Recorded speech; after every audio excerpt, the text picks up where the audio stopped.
Mysterious creatures appeared out of nowhere, intent on destroying humanity. These creatures were seen as the embodiment of the fear and anxiety that dominated ancient societies, prompting people to seek ways to protect themselves. Is set 45,000 years ago, when modern humans recently started inhabiting parts of Europe. This is a time when agriculture was still not discovered, so the only source of food was hunting other animals. Humans formed small groups and traveled far distances in search of shelter, water, and food. Life was very difficult, and only the fittest could survive. Unlike today, where people are getting rich off of non-existent currency, and eating food on camera can make you a millionaire. We are then taken deep inside a cave where a group of 6 medieval humans are gathered around a fire. The leader of the group is Adam, a fearless alpha male. He has a brother, Gear, and son, Heron, and the three appear to be very close. The oldest member is a man named Odell, who is always in a bad mood for some reason, maybe because they don't have hot water toothbrushes or sweatpants. Then, there's a pregnant lady, Ave, who also happens to be Adam's partner. Lastly, the final member is a young woman named Baya. She recently joined the group when they were traveling through the woods. At first, they treated her well and offered her equal food, but now they simply make her do most of the work. The only one who's nice to her is Gear, perhaps because he has a caveman crash. Currently, the group is going through a very tough period as they haven't eaten anything in days. This has rendered them very weak, especially Ave, who is in the 7th month of her pregnancy. As soon as the sun rises the next morning, they pack their belongings and set out on their journey. Along the way, Adam points out some hills in the distance and says that they're going there. He explains that the hills have lots of caves where they can spend the nights warmly. They also contain many animals and other necessities of life, making the place a literal paradise. Wouldn't go that far personally, but cavemen do like caves. Upon hearing this, the group gets more excited and starts walking with more determination. After a while, Adam and his brother Gear separate from the group to find something to eat. They climb down a steep hill and soon come across a large carcass of a woolly mammoth. However, all the edible parts have been eaten away, leaving only the bones. Broth, maybe? This scares the brothers as they realize that something even bigger than a mammoth is roaming these lands. Upon venturing a bit further, they arrive at a spot where the vast forest is visible. Gear, who is a bit adventurous by nature, suggests that they take the forest path as it would save them a lot of time. He also believes that they can find a lot of animals in there, which they can use for food. However, Adam vehemently refuses the idea, saying the forest is dangerous. He is certain whatever killed the mammoth is lurking inside there. He declares that they will be going all the way around the forest, even if it takes them a few extra days. That night, the brothers return to the rest of the group empty-handed. They decide not to reveal about the dead mammoth, so as not to arouse any panic. Since there are no caves nearby, they light a fire and proceed to spend the night out in the open. Shortly after, the group starts hearing frightening noises in the distance. Adam and Gear immediately assume that the dead mammoth is dead. It's the same hunter animal responsible for the mammoth's death. They grab their weapons and prepare to fight whatever is lurking in the dark. But just when they're distracted, the little boy Heron is snatched away. A devastated Adam tries to go after the assailant, but the others stop him, saying it's too dangerous. They assure him that they'll look for Heron in the morning when it's much safer. Not safer for Heron, but safer for them, you know. In the next scene, the sun rises and the group sets off to find the little boy. Since Adam is a seasoned hunter, he tracks the footprints of the animal and soon comes across Heron's clothes. He finds a sticky, black liquid in it, but no blood.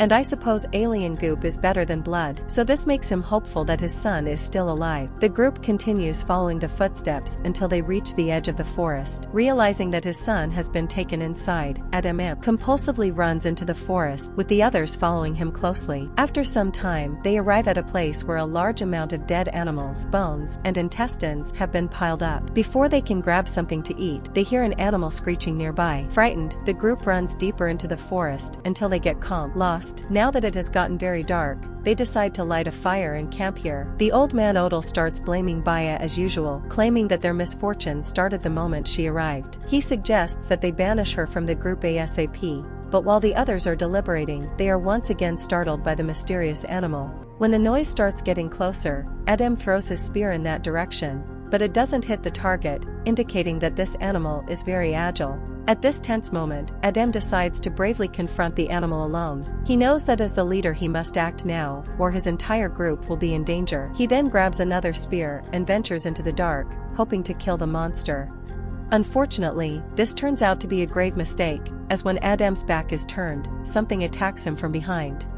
His desperate screams are heard by the rest of the group, but they are too scared to help him. When the screams finally subside, Gear rushes inside to look for his brother. He manages to find him and somehow brings him back to the fire, but as soon as the group sees his face, they realize that he's not going to survive. Turns out that whatever attacked him has torn off his face and punctured several organs in his body. "Be fine," says Gear. "It'll buff right out." Biha then grabs a sharp piece of rock and stabs Adem with it, putting him is misery. In the aftermath of this incident, the group is left completely devastated. The trauma of losing her partner, compiled with extreme hunger, causes Abe to collapse to the ground. At this moment, Bee comes up with an unorthodox idea. She suggests that they eat Adam's body. The rest of the members are clearly disgusted, but since they have no other options, they agree. "Shoddy is ass cheeks," says Gear. Bee then cuts strips of flesh from Adam's body, which they cook before consuming.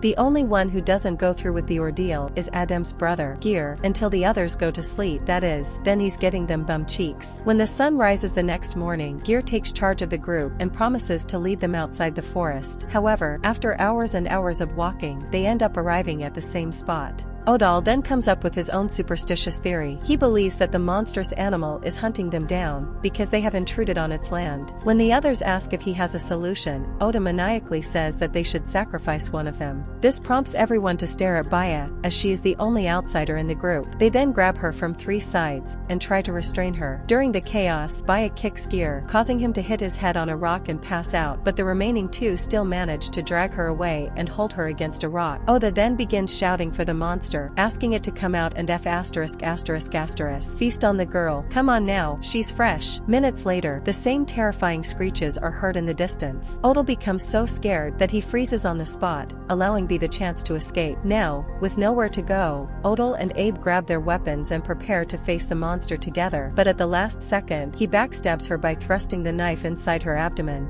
Odal then chants, "Take her," repeatedly, asking the monster to come out. But Avenue uses the last of her strength and pushes him, causing him to slip and break his leg. Now both of them are gravely injured and unable to defend themselves. The scene then cuts to the early hours of the morning, where Gear finally regains consciousness. He slowly gets up and searches for his friends, but the thick fog prevents him from seeing much. After a while, he finally spots the old man lying on the ground. Gear proceeds to get to him, but just then, someone pulls him. The ground. It turns out to be Baya, who is trying to monitor this mysterious creature. Shortly after, it finally arrives and stands on top of Odao. This scares the latter so much that he instantly passes away.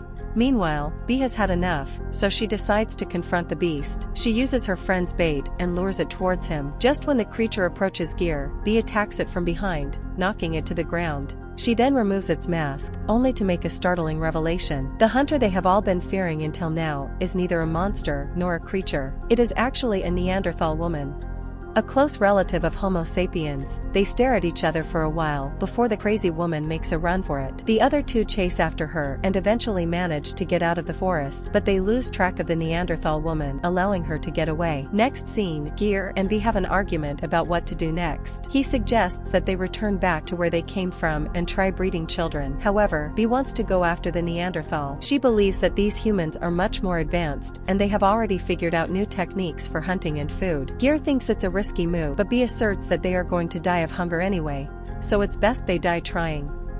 Upon hearing this, Gear is finally convinced, and they start following the Neanderthal woman, using her footsteps. After hours of hiking through the steep mountains and dangerous rivers, they arrive at a spot with several caves in it. The 2 then decide to split up and explore different sections of the place, but as soon as Baya enters one of the caves, she is attacked by a Neanderthal man. He pins her to the ground and begins choking her. Seconds later, Baya loses consciousness, and it appears that she has passed away. But this turns out to be a trick, as the moment the man releases his grip, she stabs his neck with a sharp rock, killing him. Burlee. That's one way to learn from them, I guess. Following this, Bee ventures deeper inside the cave until she comes across a room lit with fire. To her shock, she also finds Heron, the same boy who was kidnapped earlier. He asks about the whereabouts of his father, but Bee fails to come up with an answer. Just then, the Neanderthal woman arrives in the room, holding a weapon. Bee also grabs a log of fire and starts screaming at the top of her lungs to scare her off. Hearing the commotion, Gear instantly rushes to help his friend, but upon reaching the room, he he is frozen in shock